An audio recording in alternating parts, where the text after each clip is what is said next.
thinking of Disney, every once in a while I think of, Disney remaking Star Wars or Paul Feig and Ghostbusters.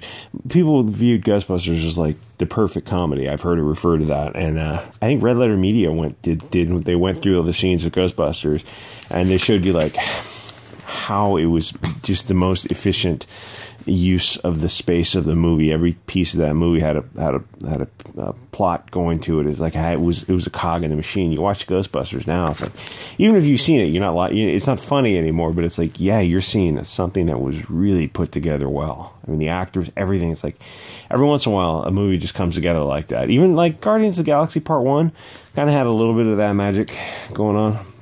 But even that was kind of flawed compared to Ghostbusters. So they, it's weird that they're like, we're going to remake Ghostbusters.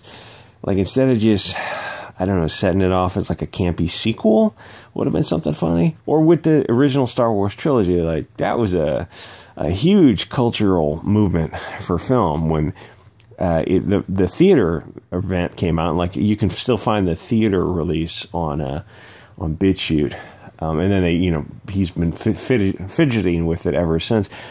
But those were phenomenal movies at the time for 77 Star Wars to come out. Like, people thought that was like, they went back and started seeing it. And they were telling people like, oh, you got to come back and see this movie. And so people did. And it's like, I'm sure the first weekend sales were pretty good. And then they started noticing like, oh yeah, the sales are climbing. And they keep climbing. It's like, oh yeah, I don't think they thought they would have a hit like that. I don't know if Jaws or Star Wars, when those came out, those guys were talking to each other. I don't know if they knew that they had. I don't think they suspected that those movies were going to be immensely popular movies. And so what does Disney do? They go like, oh, we should remake the movies. It's like, but what were those movies? 4, 5, and 6. So. These are the movies that are coming after, except they're kind of soft reboots. Every once in a while I think of 2015 Disney, I just get like, how could you do that? How could the round-headed, the big-nosed guy, how could you, but it's not, I don't know if they're the ones calling the shots, but how could you take something that had such potential and just F it in the A? Like, why wouldn't you, and for God's sakes, you had the characters still alive.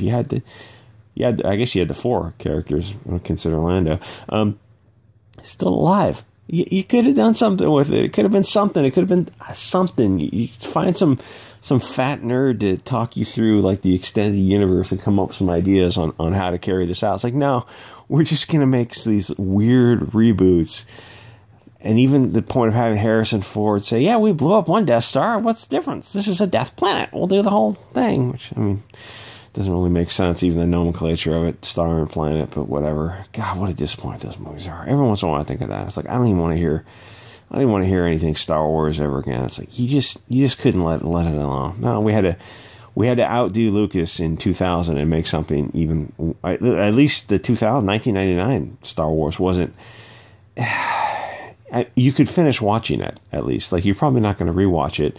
Maybe the last one a little bit, but you could finish watching it, where the modern Star Wars, you watch the first one, you're thinking, like, is it going to get better? And like, oh, dear God, no, it just gets worse. It's just 2 more 2-hour sequels that just get really bad.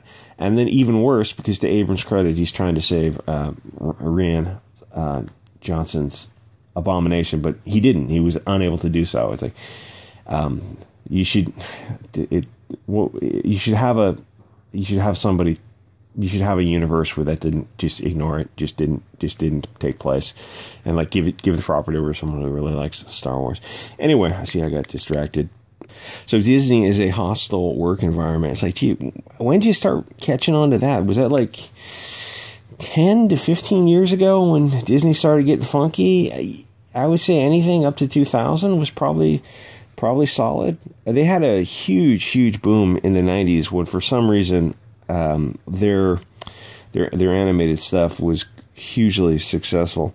It's weird with the Disney thing. It's weird how globalists kind of own the word progressive, but they don't value free speech, because free speech is a far right wing position.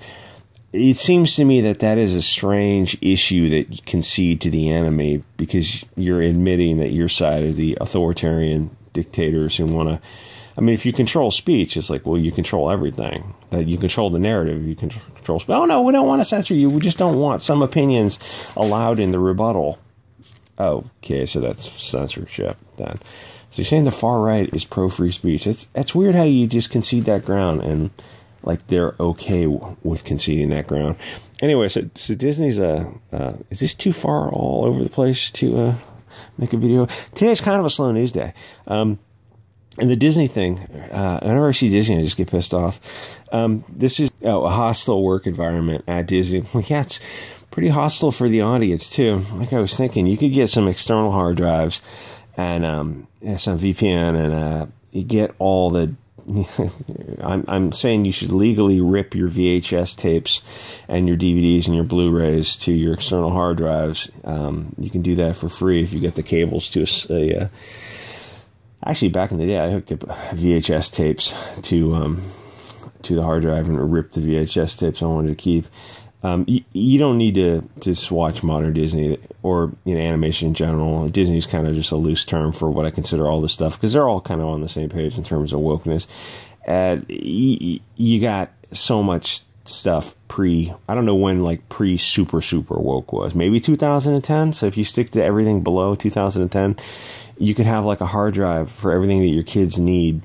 And then when the kids age out of it, you could just put it in a cloud and send it to your friends, or just physically transfer the hard drive, which is occasionally what people did back in the old day. It's like, yeah, there's, I don't know, 200 Disney movies in here, and, a bunch of other animation that's like all kind of kid-friendly, pre-approved, because it's all before 2000-ish. Anyway, so Disney is taking some weird steps. And the people are talking about dog wagging the tail and tail wagging the dog with social media and that kind of pressure. And like I've said before, Disney wants to do this. This is who they are. They are all on board with wagging this tail. It's not social media pressure as much as people think. Because like I said the other day, like Disney could just ignore those people. They could tell them, or they don't have to be rude about it. They could just not make a statement about it.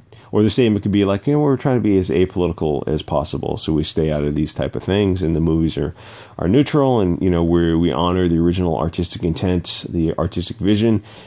Now that's a line in the sand for people on the left to say that you want to honor the artistic vision, because that's a no-no for them. They can't accept that. You go like, listen, just create something new. We'll give it a fair shot. We'll fund it. You create something new, some new story. If it sells, it sells, but we're not going to change these old stories, because that's getting into weird 1984 territory. And for the left, that is an affront to them. I remember when Stephen King cucked on that issue. And I never liked Stephen King because he was obviously far left, but when he came out and he cucked on that one issue, it was like, I judge art on the merit. Like that simple statement. This guy, Stephen King's worth more money than he knows what to do with. There's no, you can't possibly pressure him with, like 50,000 weirdos on Twitter. It's not that. It's not the money. It's not the pressure. That he could just turn off social media and just keep writing books until he strokes out. He needs to be that dopamine. He needs to be at the center of attention. Somebody said that I judge art on the merit. Fair statement. It's like, okay, I respect that. Like most of us would look at that. Most of us would say, yeah, of course we judge art on the merit. It's like a blind submission. You could have a numbered name, and you judge whatever on the merit. Like you listen to classical music. It's like, all the composers are white. Well, I don't know what to say. It's like, art has to stand on its own. You can't make everything politically correct. It's like, oh no, Montfrere, that's where you're wrong. So Stephen King got a little bit of pressure for that, and he backed down. Like, this guy's worth hundreds of millions of dollars. There's no pressure on him. So why did he back down? Oh, he reasonably analyzed his decision, and he studied his argument, and someone offered a rebuttal that overturned his premise. No, he backed down because of social pressure, because he has to be at the center of attention. Like, you could have gone to your grave and be like, yeah, I stood by my guns. I was right when I said judge art on the merit, and lose 1 million followers, but I was right. It's like you could have just stood to your guns. Like, you don't need anybody or anything. And to see him bend over like within a few days because all of a sudden he wasn't the cool kid anymore. It's like, that was pathetic to see that. It's not somebody who needs it. It's like, God, you got such a body of work behind you, and you're, oh wait, the spotlight is suddenly not so complimentary. It's like, these people aren't your friends in the first place. If they were going to start, one, insulting your age, and two, your race, like thousands of these racist, ageist tweets. It's like, so you back down to please these people, man. God, that hurt to watch. That hurt to see somebody just cuck that hard. Anyway, so Disney, like, this is the path Disney wants to take. I don't know why I got distracted by Stephen King.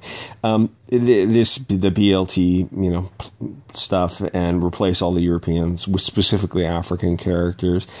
I don't think their base is this far left. If you support Disney and their subsidiaries, which they have a lot, you have to figure out, like, is it ABC and Fox, I think, and a bunch of other movie companies, Marvel, obviously, then you support the big gay Disney agenda.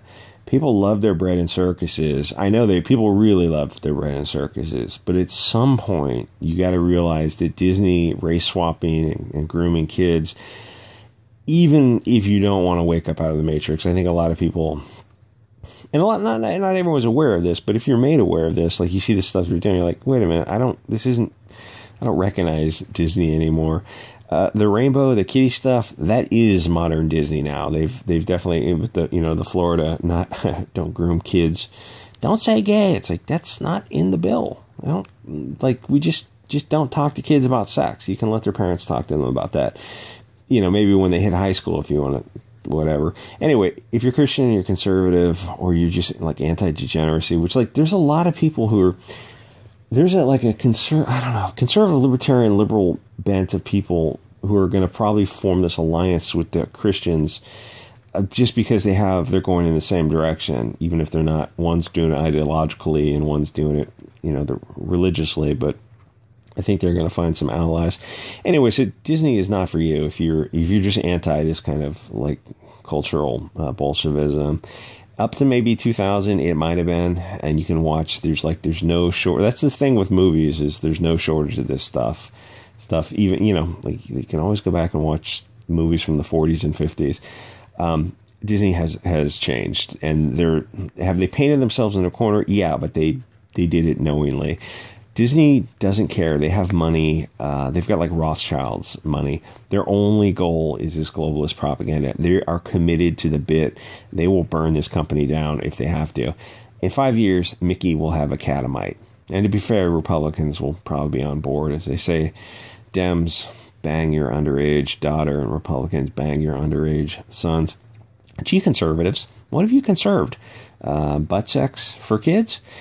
I think by 2030, they'll be like, that will be an American value. Like, my son will die going to some foreign land to bring butt sex to the third world. That's an American value. Like, quick, go to Ukraine. Why exactly? Because CNN told me to. Okay. A lot of people are drinking the Kool-Aid lately. Anyway, like, comment, subscribe. See you guys on the next episode.